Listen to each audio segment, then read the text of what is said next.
Good afternoon. In the previous video, we had discussed NAM and how it is different from isolation and neutrality, and which countries are called as least developed countries. Now today, in this video, we will be discussing India and the Cold War. That is, what role India had played. Exactly. As a leader of NAM, India's response to Cold War, India's response, let it be here, response to Cold War was twofold. One, first was staying away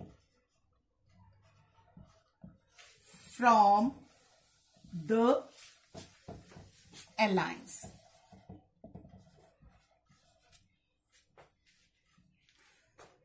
Alliances. And number two was it raised voice against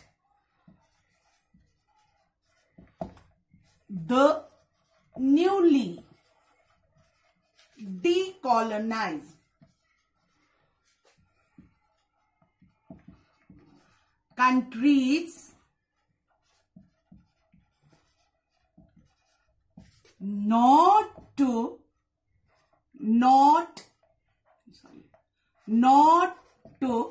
join the power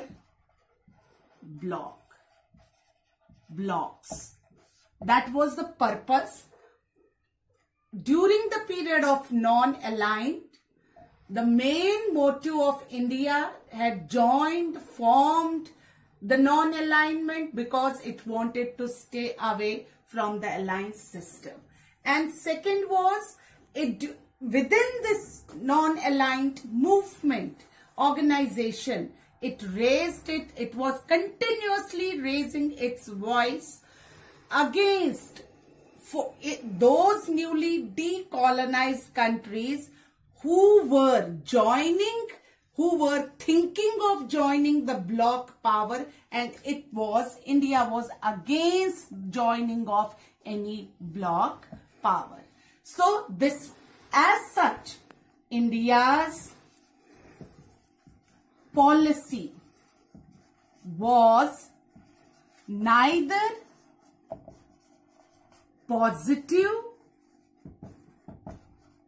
nor negative. In fact,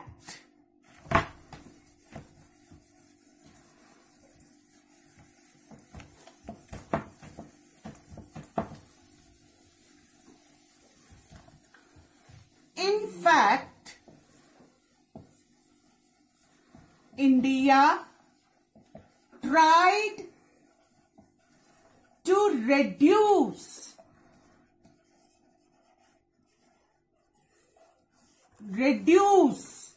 the differences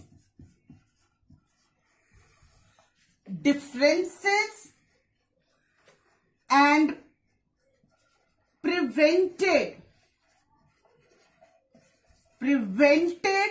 the local wars, regional wars not escalating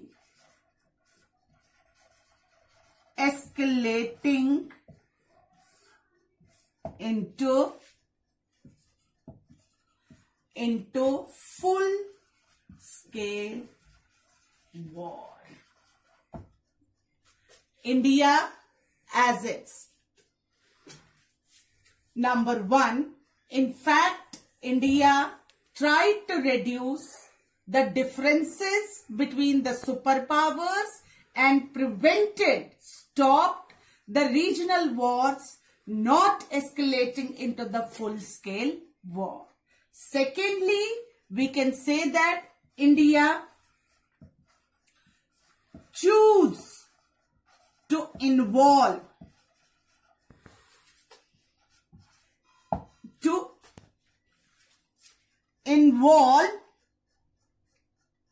the other members of the NAM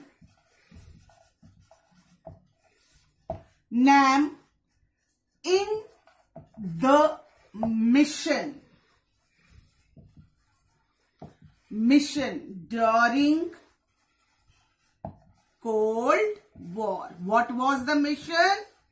Mission was to stop the superpowers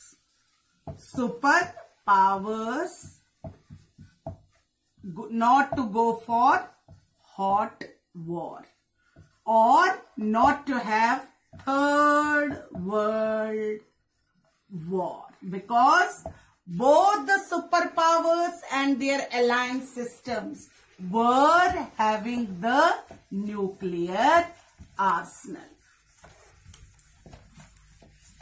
Now, in this, it activated the regional and international organizations which were not part of alliance system led by USA and USSR in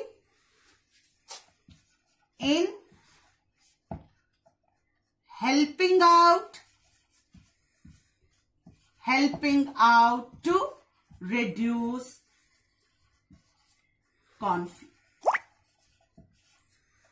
conflicts. That is, now another aspect of NAM is that what are the advantages?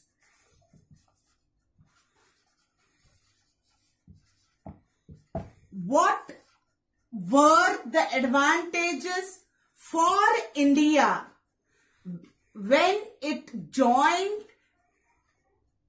formed non-alignment? One big advantage for India was that it always balanced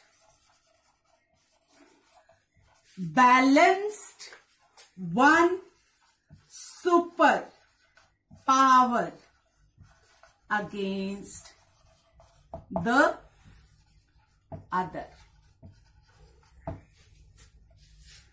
कि अगर India को एक super power avoid कर रहा है तो वो at the same time दूसरे सुपर पावर की ओर टिल्ट हो जाए. Then the second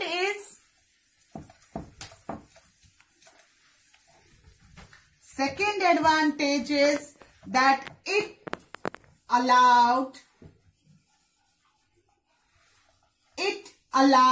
India to take international decisions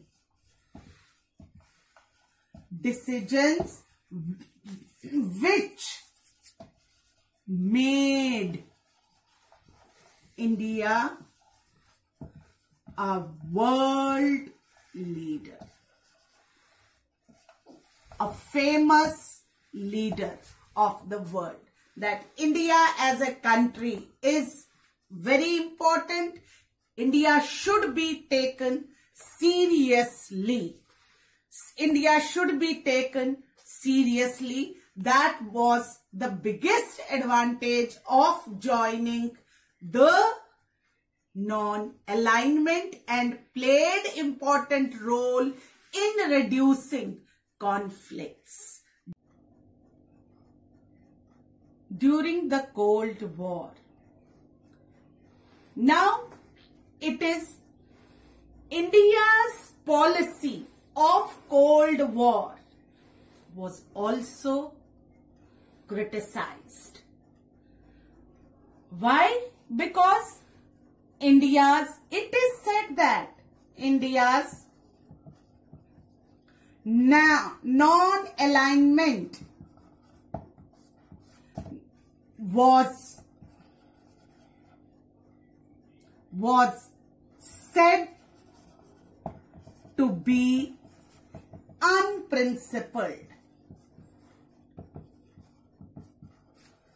said to be unprincipled.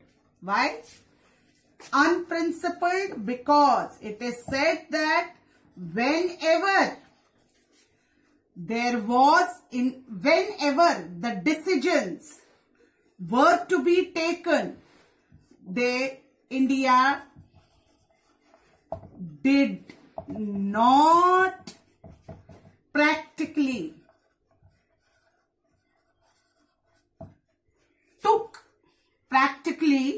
took a clear stand. Why? It raised loud voice against USA, but did not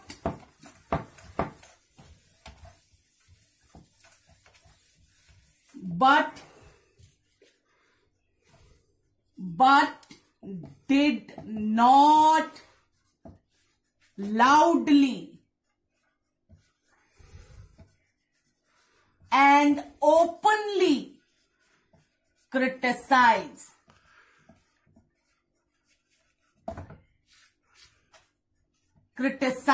USSR because India had entered into the Treaty of Friendship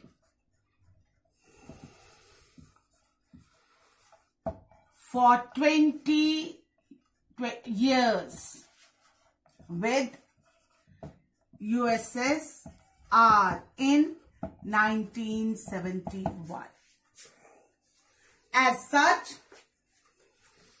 India, it is said that it raised voice against many times against USA, but lowered her voice against USSR in many ways. Now, what is it? Is it said that NAM is relevant? Is it practiced these days? Yes, we can say NAM is very much alive. It is being practiced in. We believe in non-violence. World, UN, world countries profess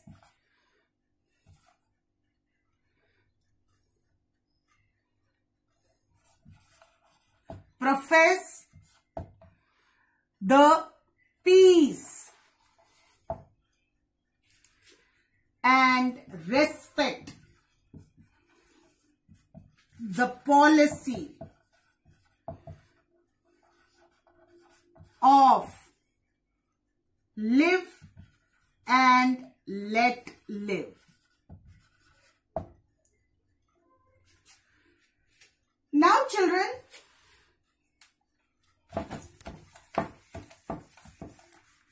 we have to conclude the topic, and in this conclusion we should always remember that Cold War had remained cold. There was no World War. More than 2 countries involved, more than. And at the same time, the superpowers were going for military arsenal.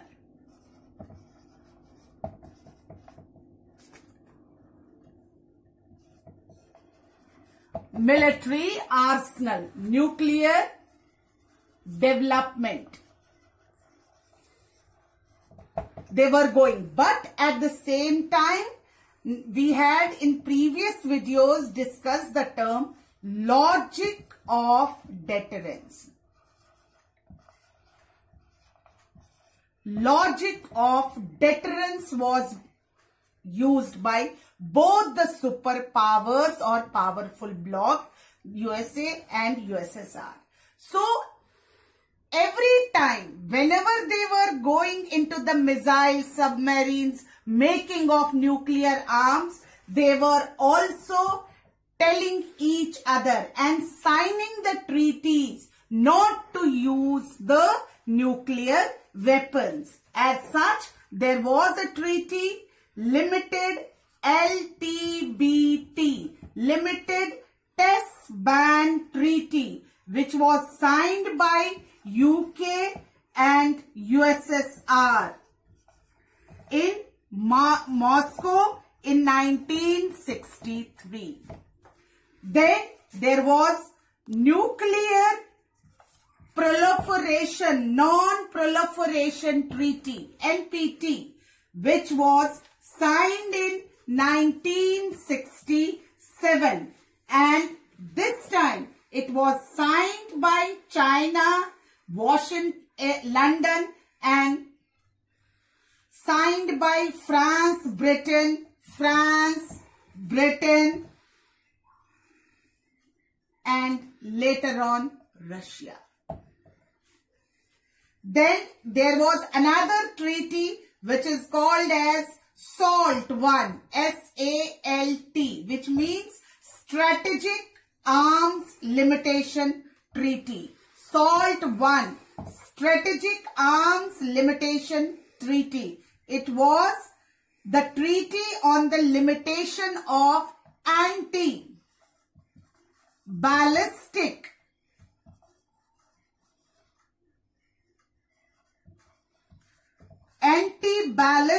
missile and anti-ballistic missile system. It was signed in 1972. Again by the superpowers together. Then there was a treaty, SALT-2.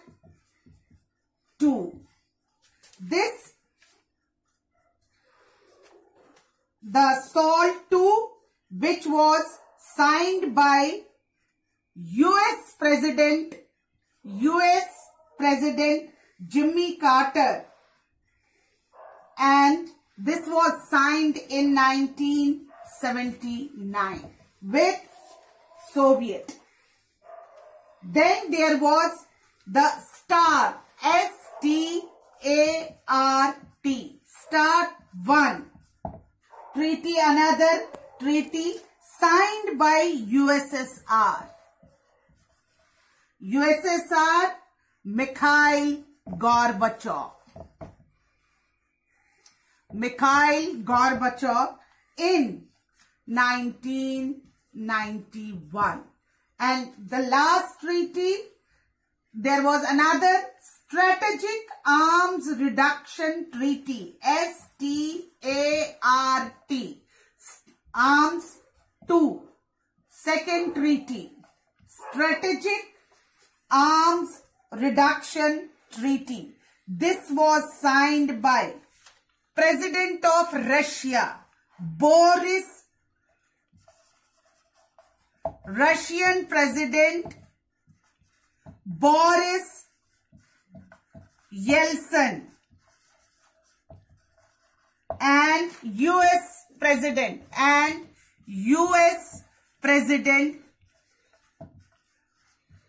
George Bush.